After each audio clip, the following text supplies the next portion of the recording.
கடகராசி நேயர்களே, உங்களுக்கு இந்த ஜூலை மாதம் எப்படி இருக்க போகிறது என்று பார்ப்போம்.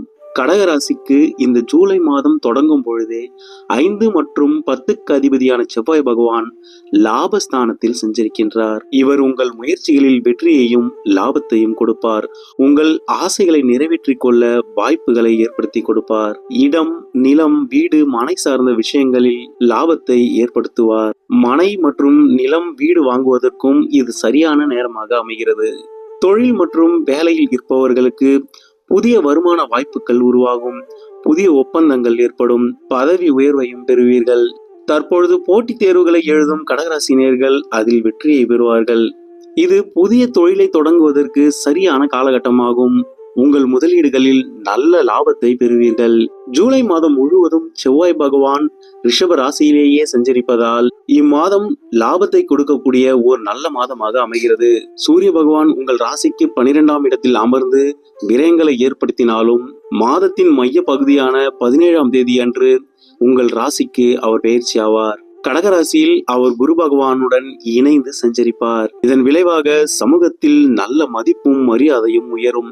தன்னம்பிக்கையும் மன உறுதியும் உங்களுக்கு அதிகரிக்கும். அரசு தொடர்பான விஷயங்களில் நல்ல முன்னேற்றம் கிடைக்கும். அதேபோல் ஜென்ம ராசியில் சூரிய பகவான் சஞ்சரிக்க போவதால் உடல் உஷ்ணம் அதிகரிக்கும். தலைவலி ஏற்படும்.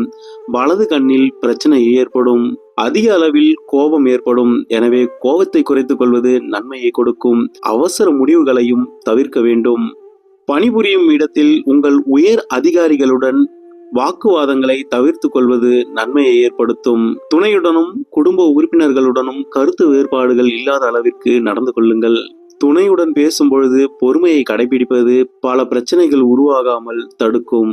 உங்கள் உயர் அதிகாரிகள் உங்களை நம்பி புதிய பொறுப்புகளை ஒப்படைப்பார்கள். அதனை திறம்பட முடித்து நற்பெயரையும் பெறுவீர்கள். சுகஸ்தானாதிபதியான சுக்கிர பகவான் இம்மாதம் உங்கள் ராசிக்கு 2ஆம் இடமான சிம்ம ராசியில் கேது பகவானுடன் இணைந்து சஞ்சரிக்க போகிறார்.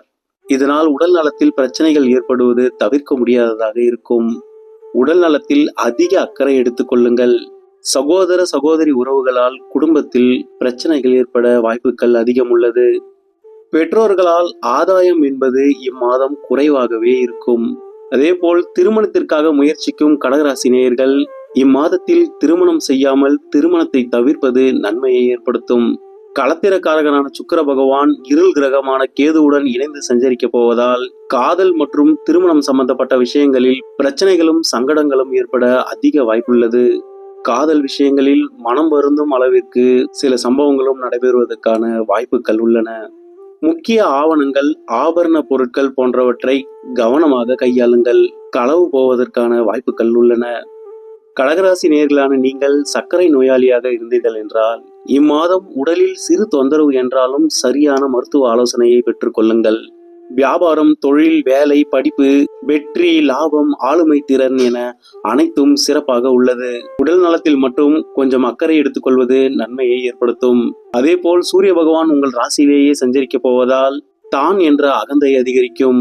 உறவுகளிடமோ அல்லது உங்களுடன் பணிபுரிபவர்களுடனோ அதிகாரப்படுத்தி அவர்களை பேசுவதை தவிர்ப்பது மேலும் நன்மையை ஏற்படுத்தும். இம்மாதம் கெட்டவன் கெட்டிடில் கிட்டிடும் ராஜயோகம் என்னும் விபரீத ராஜயோகமும் செயல்பட போகிறது. உங்கள் 6ஆம் அதிபதியான குரு பகவான் அஸ்தமனம் அடைவதும் 12ஆம் அதிபதியான புதன் பகவான் வக்ரம் அடைந்து 12ஆம் இடத்தில் சஞ்சரிப்பதும் உங்களுக்கு விபரீத ராஜயோகத்தை ஏற்படுத்தும். இம்மாதம் சகல விதத்திலும் நன்மையை ஏற்படுத்தக்கூடிய ஒரு மாதமாக அமைவதால் இஷ்ட தெய்வ வழிபாட்டை முறையாக மேற்கொள்வது அனைத்து சங்கடங்களையும் தீர்த்து வைக்கும். கடகராசி நேயர்களே, இறைவனின் துணை என்றும் உங்களுக்கு இருக்கட்டும். நன்றி.